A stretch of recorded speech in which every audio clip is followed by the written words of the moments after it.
Assalamualaikum warahmatullahi wabarakatuh. Kami dari kelompok 6 akan mempresentasikan diskusi hasil kerja kelompok kami. Keterampilan dasar konseling, teknik-teknik konseling perorangan tentang dorongan minimal, mengenali perasaan, kontak psikologis, dan refleksi. Yang kami hormati dosen pengampu keterampilan dasar konseling yaitu Ibu Tanti Ardianti, MPD Kons. Dan sebelumnya kami akan memperkenalkan diri dari kelompok kami. Ada Andi Baihaki dengan NPM 20 200 1500 419. Ada Tiara Nabila dengan NPM 20 200 1500 349. Dan ada Khairunisa Zahra dengan NPM 20 200 1500 414. Konseling perorangan. Menurut Yusuf DKK 2016, konseling perorangan adalah hubungan yang dilakukan secara tatap muka antara konselor dan konseli, yang mana konselor sebagai seorang yang memiliki kompetensi khusus memberikan suatu situasi belajar kepada klien yang sebagai orang normal untuk dibantu untuk mengetahui dirinya sendiri, situasi yang dihadapi dan masa depan, sehingga klien dapat menggunakan potensinya untuk mencapai kebahagiaan pribadi maupun sosial. Dan lebih lanjut, klien akan belajar mengenai bagaimana memecahkan masalah dan memenuhi kebutuhan di masa depan. Pada slide selanjutnya akan dijelaskan beberapa teknik yang digunakan dalam konseling individu atau perorangan. Dorongan minimal. Klien sering tersendat dalam mengungkapkan emosinya. Hal ini disebabkan rasa tertekan yang kuat. Untuk memudahkan emosi keluar, maka teknik memberikan dorongan minimal dapat dipergunakan oleh konselor. Dorongan ini diucapkan dengan kata-kata singkat seperti "oh", "ya", "terus", "lalu", dan tujuannya adalah membuat klien semakin semangat untuk menyampaikan masalahnya dan mengarahkan pembicaraan agar mencapai sasaran dan tujuan konseling.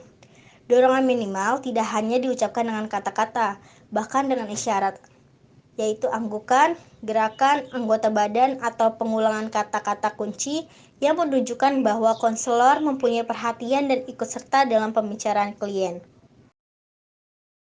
Mengenali perasaan. Istilah eksplorasi bisa berarti penelusuran atau pengalian. Keterampilan eksplorasi adalah suatu keterampilan konselor untuk mengenali perasaan, pikiran, dan pengalaman klien.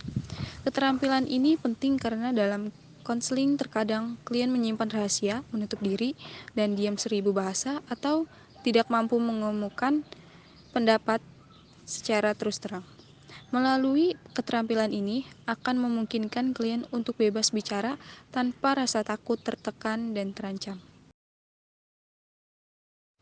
Kontak psikologis. Kontak psikologis merupakan keikutsertaan konselor untuk menjadi dan merasakan suasana yang ada dalam diri klien sehingga terasa ada kaitan antara hubungan atau sambungan jiwa antara konselor dan klien. Kontak psikologis biasanya bersifat lebih mendalam, menyangkut dengan aspek psikologis, dan wujud dari kontak psikologis adalah empati. Empati adalah salah satu kemampuan dasar yang harus dikembangkan konselor dalam setiap melakukan kegiatan konseling. Kontak psikologis positif. Konselor mampu merasakan apa yang klien rasakan sebagai adanya. Kontak psikologis negatif. Konselor terbawa hanyut oleh perasaan klien sehingga mengganggu keobjektifan konselor terhadap klien. Refleksi. Refleksi adalah suatu jenis teknik konseling yang penting dalam hubungan konseling, yaitu sebagai upaya untuk menangkap perasaan, pikiran, dan pengalaman klien, kemudian merefleksikan kepada klien kembali. Hal ini harus dilakukan konselor sebab sering klien tidak menyadari akan perasaan, pikiran, dan pengalamannya yang mungkin menguntungkan atau merugikannya. 1. Refleksi perasaan, yaitu keterampilan konselor untuk dapat memantulkan atau merefleksikan perasaan klien sebagai hasil pengamatan verbal dan nonverbal terhadap klien. 2. Refleksi pikiran, yaitu keterampilan pembimbing atau konselor untuk memantulkan ide, pikiran dapat klien sebagai hasil pengamatan terhadap perilaku verbal dan nonverbal terhadap klien. 3. Refleksi pengalaman, yaitu keterampilan pembimbing atau konselor untuk merefleksikan pengalaman-pengalaman klien terhadap hasil pengamatan perilaku verbal nonverbal klien.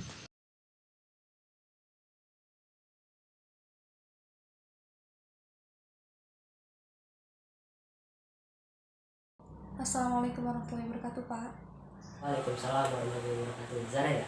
Maaf ya mengganggu waktu belajarnya Zara nih.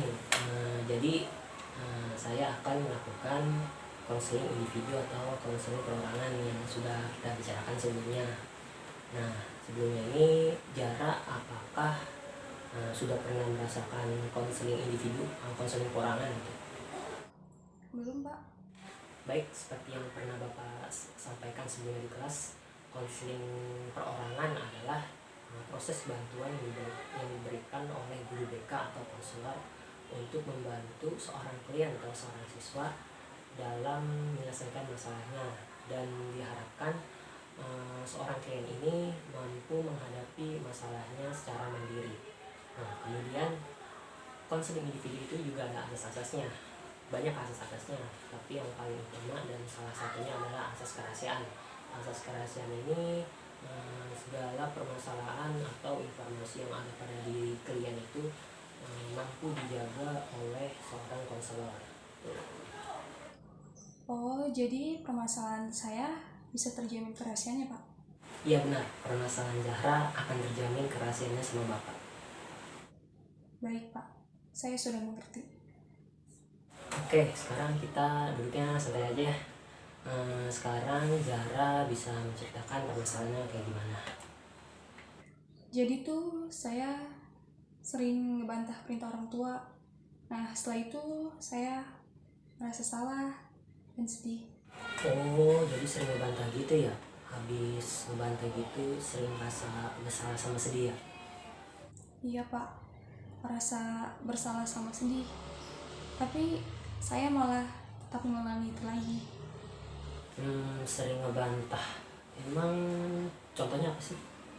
Seperti disuruh ibu beli bumbu dapur, tapi saya cuma diam saja, tidak menjawab apa-apa. Setelah itu, ibu saya memarahi saya, menghina saya. Maaf, Bapak mau tanya nih. Mungkin Zahra sering ngebantah di rumah ada yang kamu nggak suka gitu, atau di sekolah mungkin lagi kesel sama temen? Di rumah atau sekolah, nggak ada sih, Pak. Memang dari saya sendiri yang kayak gitu. Nggak tahu kenapa saya kayak gitu, Pak. Oh, oke ya berarti jadi permasalahannya ini Zara sering ngebantah, tapi Zara nggak tahu kenapa kok saya sering begini, padahal nggak ada masalah apa-apa di rumah atau dengan teman sekolah juga nggak ada ya kan? Iya, Pak, benar. Yang Bapak omongin tadi, saya juga pengen merubah sikap saya, Pak. Baik, jadi intinya Zara ini sulit melakukan hal-hal yang disuruh orang tua, dan juga Zara ingin merubah sikapnya kayak gimana. Jadi begini, sesungguhnya tuh kita harus memuliakan orang tua kita, karena orang tua kita itu yang melahirkan kita. Mungkin Zara masih bisa menolak perintah orang tua gitu ya, karena orang tua Zara masih ada. Nah, Zara nggak bakal tahu nih kapan suatu saat orang tua Zara benar-benar ninggalin Zara.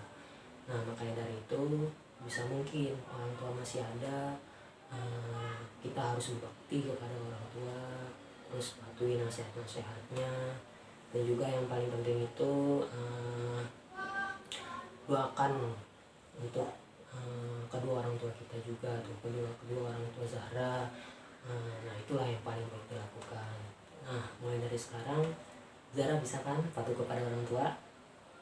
Baik, Pak. Mulai sekarang, saya ingin merubah sikap saya. Oke, baik, proses konselnya sudah habis, kita lanjut ke yang lagi ya. Terus bagaimana rasanya Zahra? Apa sudah lebih baik atau gimana? Alhamdulillah, sudah agak baik, Pak. Sudah agak lega dikit bisa cerita. Oke, kalau gitu balik lagi ke kelas ya Zahra, lanjutin KBM-nya. Makasih banyak, Pak. Assalamualaikum. Waalaikumsalam.